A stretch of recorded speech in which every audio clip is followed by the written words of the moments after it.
She accidentally married the CEO who turned out to be a vampire prince. Part 4.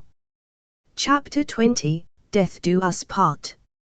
The old vampire temple was half buried in snow, forgotten by time and feared by memory. Its obsidian pillars jutted from the frost like broken fangs. Cracked sigils of the ancient 9 houses still clung to its frozen walls, most of them scorched by fire, some torn down by mortal hands, and one left untouched. The 10th. A thorned crown, carved into the altar stone. Luna stood before it alone. Cloaked in raven black, her boots crunching over snow and ash, she raised her hand to the symbol and let her fingers rest on its icy surface. The moment she touched it, warmth bloomed in her chest. A low wind rolled through the ruins like breath. The temple remembered her. "I didn't think you'd come alone," said a voice behind her. She didn't turn. "Not yet." "I didn't come alone," she answered softly. "I came first." Darian stepped through the archway. Snow clung to his coat. His breath puffed visibly in the cold, a sign of his mortality. He looked exhausted. Older. But his eyes were still the same, winter fire and want. He didn't speak right away. He just looked at her, really looked. And Luna turned to face him. Their silence spoke all the words they'd buried for too long. "You changed," he said quietly. "So did you. I lost what I was. You became something more. We both bled for it." A heartbeat. Then she walked forward. Not to attack. Not to run. To be near him.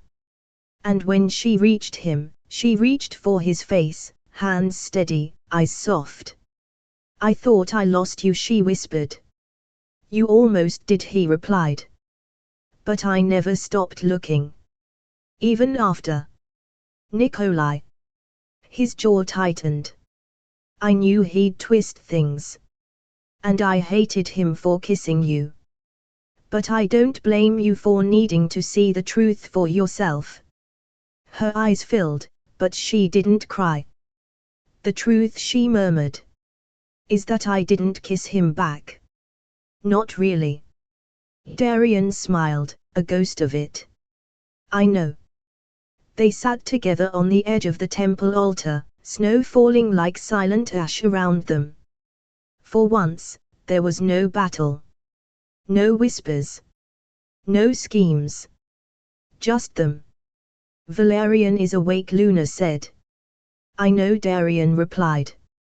"Nikolai told the council he means to retake the throne by force.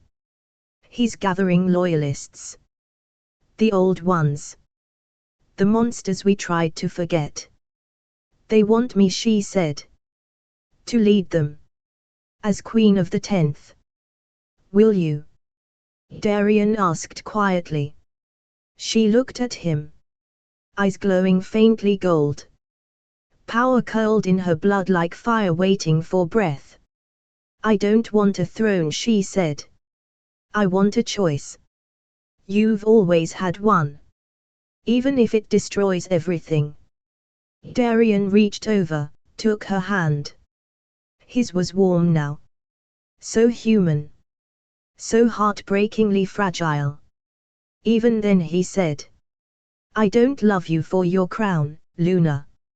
I love you for the girl who made me laugh during a fake honeymoon. For the woman who walked into the dark and refused to bow. Whatever you choose, I'll still choose you." Her heart cracked open.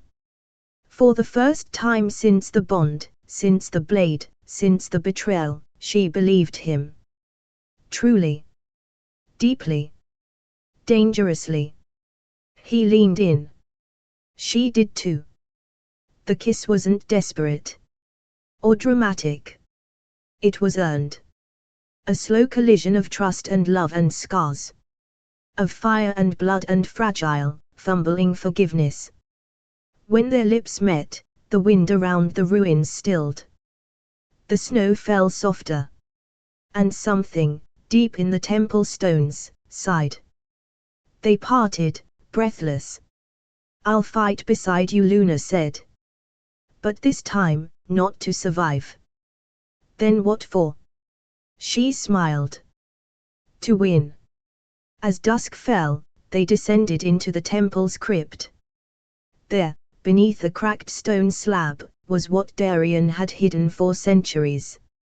A vault of forbidden weapons. Stakes carved from cursed silverwood.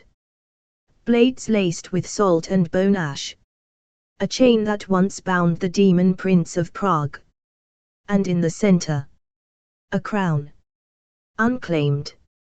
Luna reached for it. The metal pulsed in response. Not to dominate, but to accept. She placed it on her head, and fire bloomed around her shoulders. Not flames. Wings. In the ruins of an abandoned cathedral, Valerian stood atop a cracked pulpit, watching his growing army bow before him. Nikolai stood at his side, unreadable. "She's chosen," the king murmured. "Yes," Nikolai replied. "And she's ready." Valerian's eyes gleamed. "Then let the queen come. And let the world burn." Chapter 21, Eternal Night, Eternal Love. The sky fractured. A rift tore open above the world, bleeding darkness across the horizon like ink spilled over a dying painting. The sun vanished without warning, swallowed by shadows not of night, but of will, a blight in the sky. It wasn't just a solar eclipse. It was Valerian's return. And with him came the eternal night. Valerian Blackthorn stood atop the obsidian throne of the Forgotten Court, his presence rippling through the veil between the mortal world and the ancient. He wore no crown, he was the crown. Cloaked in midnight smoke, with fangs bared and eyes aflame with primordial red, he opened his arms like a god welcoming the apocalypse. All around him, the lost houses knelt. Ancient vampires long thought extinct, beasts older than sin, once sealed away for crimes against blood and flesh, rose from their tombs and flocked to his banner. His voice shook the air. "The world has forgotten who we are. We will remind them. Let there be night. Let there be only night." And then, the skies wept ash. Luna felt it before she saw it. A heat under her ribs. A burning in her veins. A scream buried in the marrow of her bones. She collapsed to her knees in the ruins of the Blackthorn Temple, breath ragged. Darian reached for her, "Luna." But she was already convulsing, her skin glowing like iron drawn from a forge. Her eyes snapped open. They were no longer brown. They were gold-threaded with flame, the shape of a hunter's mark etched behind her pupils like ancient sigils blooming to life. "What's happening to her?" Marta gasped from behind them. "Her bloodline," Darian whispered. "It's waking up." For centuries, the truth had been buried. Luna wasn't just the reincarnated soul of Isolde. She was descended from the first hunters. The bloodline designed not to kill vampires, but to balance them. A power so old, so sacred, it had been hidden inside her like a seed waiting for the end of the world to bloom. Now, it did. Darian knelt beside her, hands trembling as he held her face. He could feel her slipping into something vast and terrifying. She wasn't dying, but she wasn't fully Luna anymore either. "Don't go," he whispered. "Don't lose yourself to it." Her body arched, eyes glowing brighter. He pressed his forehead to hers. "Come back to me. If you have to burn the world, fine. Burn it. But do it with me." And then, something changed. Their bond fled. It had always existed, forged in blood and fire, but now it evolved. Merged. Luna's rising divinity didn't reject Darian's humanity. It anchored it. And his human heart, fragile, honest, beating, stabilized her. The energy pulsing inside her stopped shaking. It started focusing. She gasped. And when she looked at him again, she was herself. But stronger. More than mortal. More than vampire. Something new. The world fell into chaos as Valerian's forces swept through the hidden cities and courts. Fire rained. Oceans turned. Screams echoed. And then, above the battlefield outside the ruins of the temple, a golden light split the sky. Luna rose from the earth, Darian beside her. She wore no armor. Just the crown of the 10th and the power of every soul that had come before her. Valerian appeared in the smoke like a god of old war. "You," he said with a sneer. "The mortal. The mistake." "No," Luna said. "I'm the reckoning. You think your bond with that broken man will save you?" Darian stepped forward. "No," he said. "It'll save you." Valerian laughed.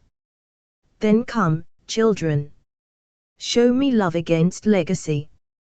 They clashed beneath the bleeding sky. Valerian's power was brutal, void and ruin, swallowing light and crushing spirit. Every blow from him tore the earth open. Every step made the undead scream in blood-fueled joy. But Luna channeled something more. She didn't just fight. She commanded. Fire burst from her hands in golden arcs, each strike guided by Darian's presence at her side. When she faltered, he steadied her. When she bled, he shielded her. Together, they were unstoppable. Hunter and vampire. Mortal and immortal. Light and darkness, married by choice, not fate. And when Valerian lunged at Darian with one final killing blow, Luna screamed. The sound shattered the sky. She launched forward, wings of gold fire unfurling from her back, and drove her blade, the thorn blade, the weapon of the 10th, through her ancestor's chest. "I am not your heir," she whispered into his stunned expression. "I am your ending." Valerian roared. And then he turned to dust. The battle ended in silence. The sky slowly brightened, the eclipse fading. The eternal night, gone. Luna dropped to her knees, exhausted, the crown slipping from her head. Darian caught her, pulling her into his lap, brushing soot from her face with trembling hands. "You came back," he whispered. "I told you," she rasped. "Death do us part." He kissed her, slow, reverent, deep. And when they broke apart, he said something she'd waited to hear since the night they accidentally married in Vegas. "We survived. Together. Now let's build the world that comes next." Chapter 22, Fang vs Flame. The world had gone quiet. Too quiet. After Valerian's fall, a tense hush blanketed the supernatural courts like frost over cracked glass. But it wasn't peace, it was a pause. A deep breath held before the final blow. Because two enemies still remained. Nikolai and Evangeline. And they weren't retreating. They were waiting. The remnants of the vampire armies camped outside the ruins of the Blood Summit Arena. Once a place for parley and ceremony, it had been desecrated, symbols defaced, stone altars torn down. The sky remained dark over it, stubbornly resisting dawn. Luna stood at the edge of the arena gates, Darian beside her, cloaked in fire-forged armor woven with sigils of both 10th and 9th lineage. "They're inside," she said. "Waiting." They want us to come to them, Darian replied grimly. Good, she said. I'm done running. He turned to her, gaze steady. Promise me if anything happens, you finish this. Only if you promise the same. Their hands clasped. Their bond pulsed. And they stepped into the arena one last time. Nikolai stood at the center of the arena, arms spread like a prophet gone mad. He wore ceremonial armor dark as obsidian, lined with crimson, and his expression twisted with grief, rage, and something else, envy. Brother, he greeted, voice echoing unnaturally. Come to kneel. Or to die. Darian strode forward, every step measured, every breath deliberate. I came to finish what Father never could. Father feared me. Father used us both. Nikolai hissed, his eyes glowing a violent red. You took everything. The legacy. The throne. The girl. I gave it all up, Darian said. But you never learned how to let go. Nikolai charged. Steel rang as fangs and fists collided, two ancient bloodlines crashing in a storm of speed and fury. Darian, mortal, but no longer weak, matched every strike, his years of practice guiding him like instinct sharpened into steel. Nikolai slashed across Darian's chest, drawing blood. But Darian didn't falter. He twisted, feinted, then drove his blade, a short silver-edged dagger, between Nikolai's ribs. You were never the shadow, he said. You were the eclipse. Nikolai gasped. That's poetic, he rasped. I learned it from Luna. And with that, he twisted the blade, and Nikolai crumpled. Not dust. Not flame. Just a brother finally at rest. Across the arena, Luna stalked toward the altar ruins, where Evangeline waited, cloaked in red, lips blood dark, eyes alive with hate. You look like her, Evangeline snarled. Like I sold. Like every soft, stupid girl Darian ever ruined. I'm not soft, Luna said coldly. And I'm not her. You stole the crown. I didn't steal it, Luna said. I became it. Evangeline screeched and flew at her, faster than a bullet, dagger in hand, a blur of claws and teeth. But Luna was ready. She sidestepped, summoned a wave of flame with a flick of her wrist, and sent Evangeline crashing into the stone wall behind them. The vampire shrieked, rising from the rubble with smoke coiling from her gown. You'll burn for this. No, Luna said. You will.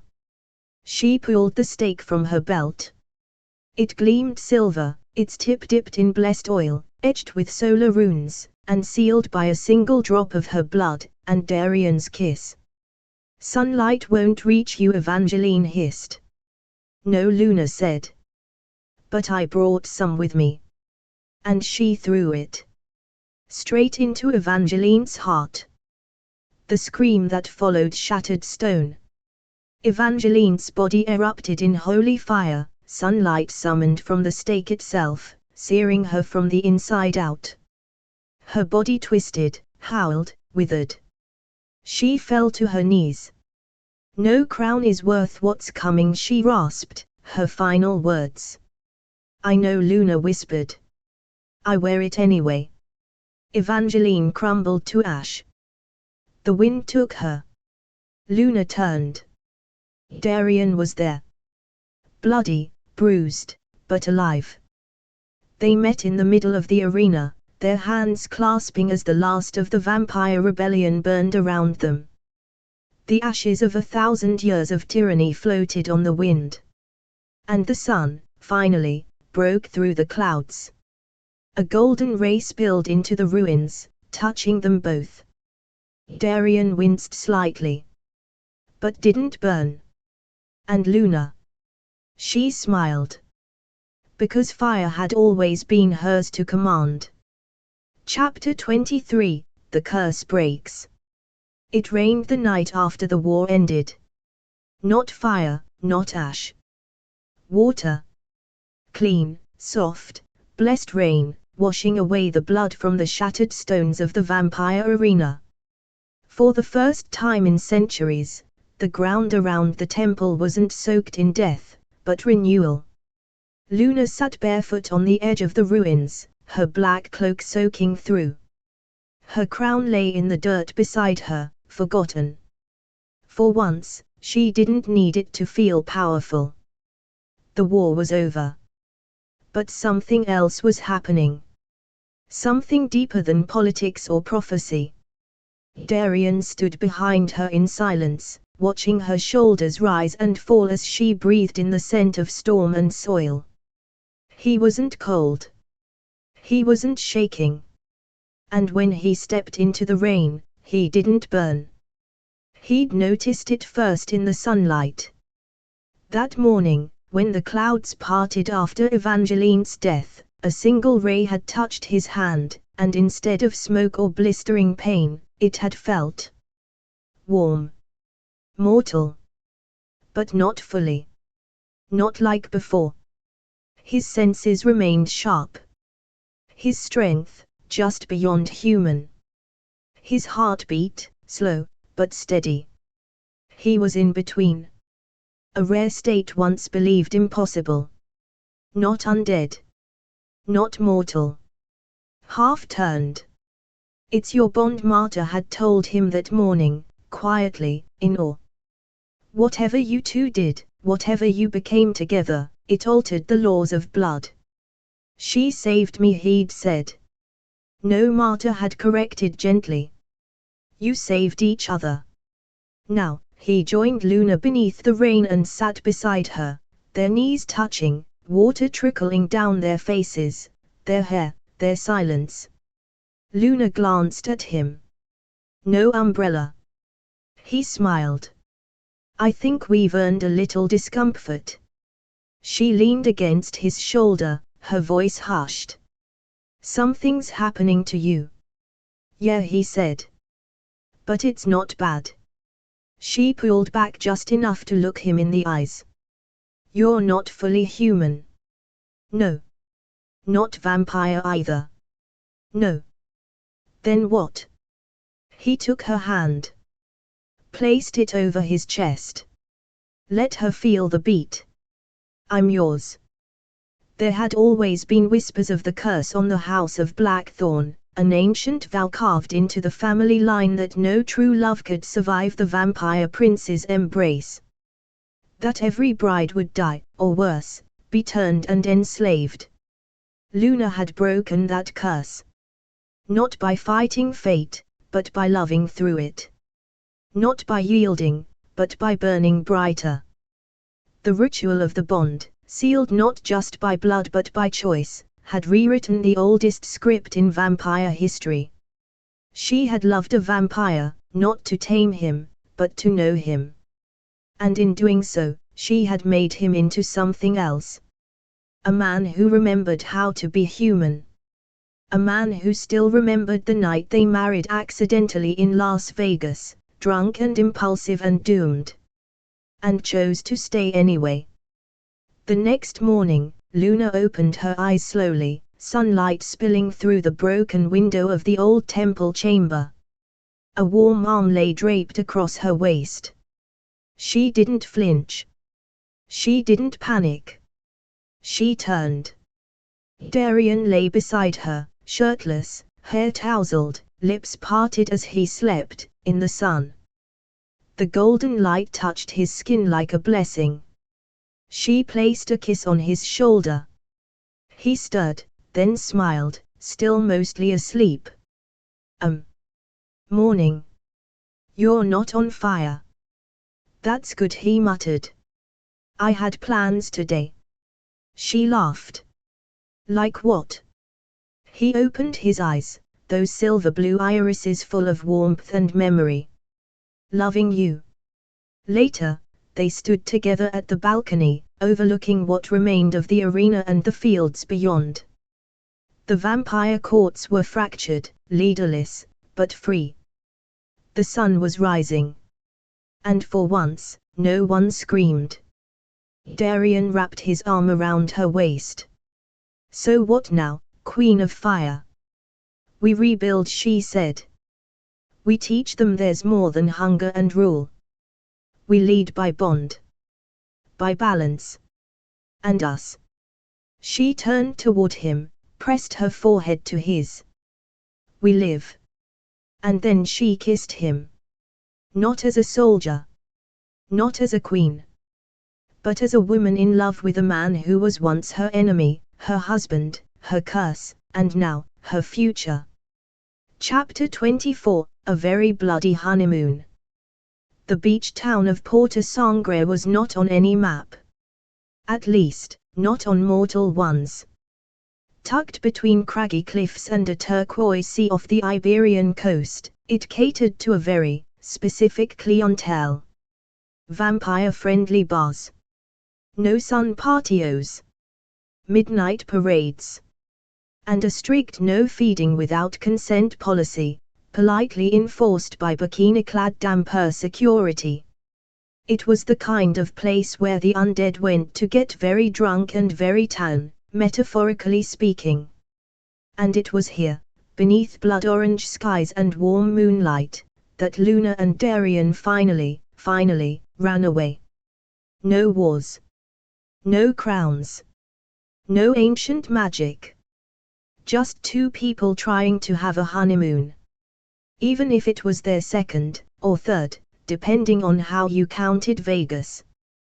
The bloody siren wasn't 5-star by mortal standards, but it had everything they needed: enchanted blackout curtains, a rooftop pool that turned to mist at dawn, and an in-suite hot tub with room for 6, or 2 very entangled lovers. Their room had ocean views and a minibar stocked with rare H-negative. I didn't even know they made blood cocktails with mint foam, Luna whispered as she sipped the scarlet mojito Darian had brought up.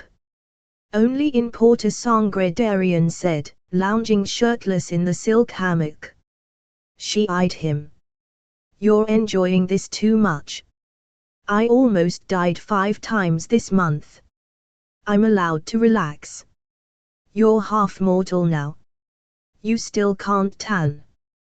But I can lounge in swim trunks and pretend. He winked. She rolled her eyes, and smiled. They played it up shamelessly. Tacky matching robes. Oysters at midnight. Slow dancing in vampire nightclubs to synth-pop remixes of gothic lullabies. They fed each other chocolate-dipped blood cherries.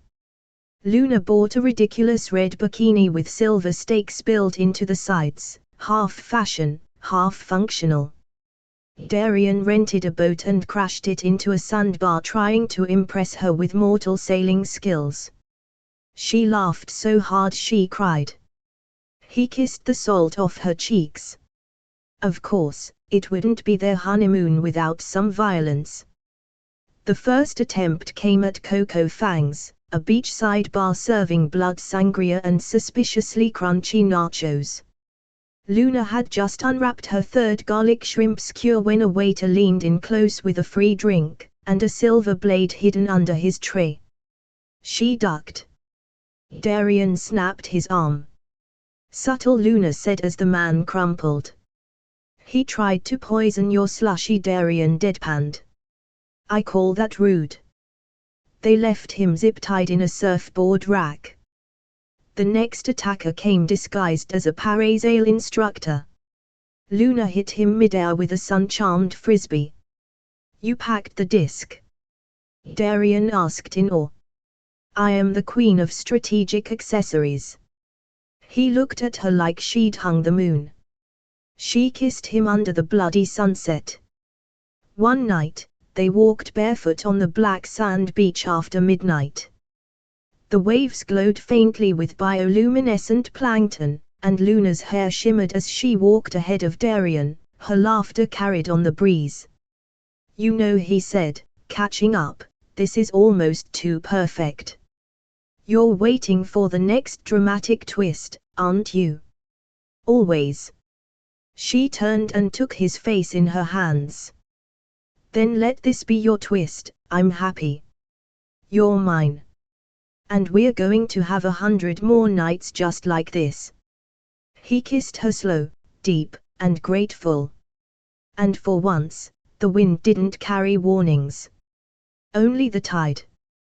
On their last night in Porto Sangre, they returned to the rooftop bar of the Bloody Siren, dressed to kill. Luna wore blood-red silk. Darian, black on black with silver cufflinks. The staff gave them space. The vampires nearby whispered. Not out of fear, out of reverence. They raised glasses of chilled blood rose. To peace, Darian said. To passion, Luna answered. And to not getting ambushed in the elevator again. You have to admit, though she teased, it was kind of hot. He leaned in, kissed her behind the ear, and murmured. Everything with you is. They clinked glasses. The moon blushed. And the night, for once, didn't ask for anything more than love.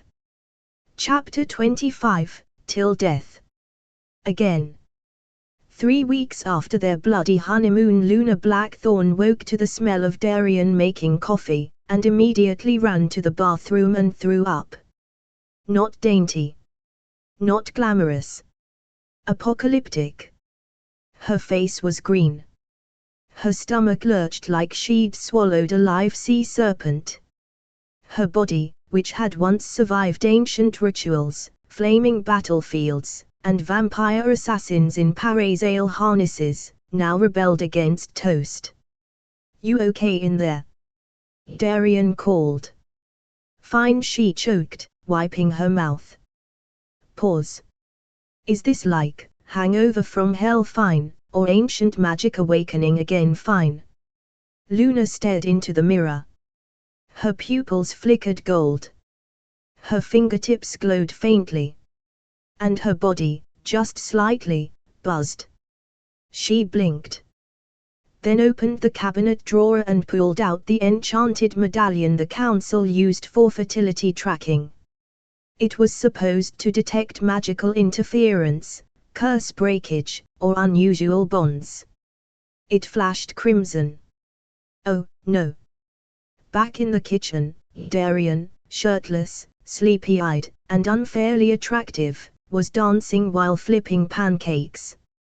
His scars had faded, but not completely. His heart beat slow and steady. Mortalish. When Luna walked in pale and silent, he paused mid-flip. Okay, he said carefully.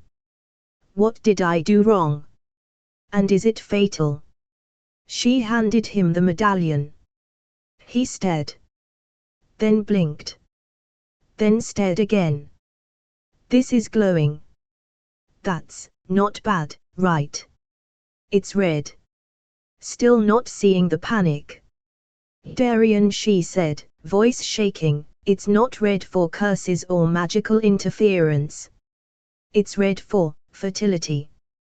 Beat. Oh, he said. Oh. She paced the length of the kitchen while he just stood there, holding a spatula like it was a holy relic. We were careful, right? I mean, aside from that time in the rooftop hot tub. And the salt cave. And, was that temple warded? Absolutely not, she groaned. Silence.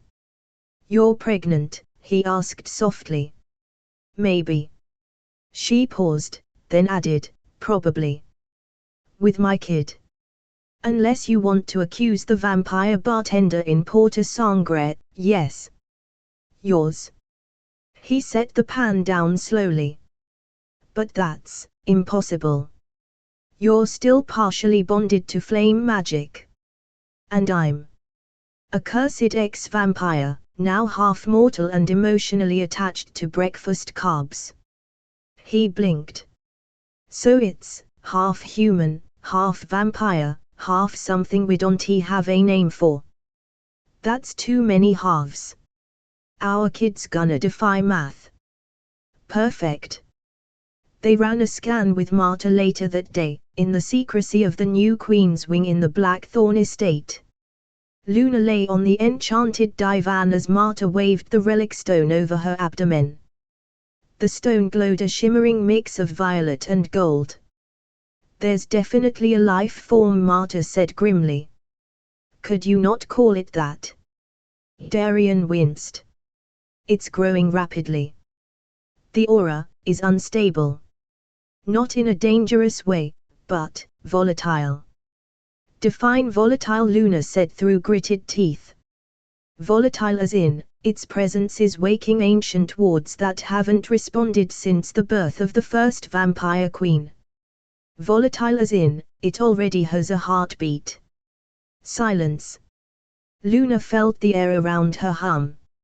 Not threatening. Not dark. Just powerful. Marta handed her a dusty scroll.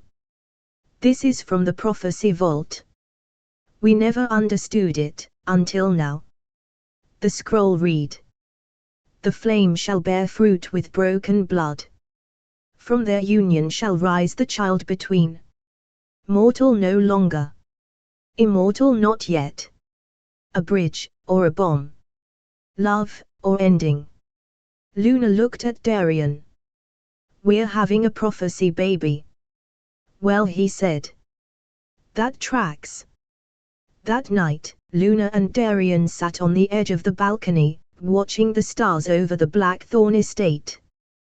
The vampire courts were stabilizing. The houses rebuilding. Luna's crown now sat on velvet, untouched for days. She was tired of ruling. She wanted a crib. And a future. "So what do we do?" she whispered. Darian kissed her temple. "We protect it. Love it. Raise it. And if it is the apocalypse." He looked at her, deadpan. "Then at least we get front row seats." She laughed. And when she placed his hand over her stomach, and he felt the smallest flicker of warmth beneath her skin, he smiled. "I never thought we'd get a happy ending." "Maybe we didn't," Luna said softly. "Then what is this?" She looked at him. Eyes glowing faintly. "A beginning. Because every love story deserves a little magic. You've just felt the passion, the heartbreak, and maybe a spark of destiny. Subscribe for more supernatural love, dramatic twists, and heart-fluttering romance. Like if you believe in second chances and fated mates. Comment your favorite romantic moment, we read them all, and we swoon with you. Ring the bell so you never miss the next magical chapter. Share with a fellow hopeless romantic, you know they're secretly obsessed too. Because here at Supernatural Romance Stories, the moon is always watching, and love always finds a way.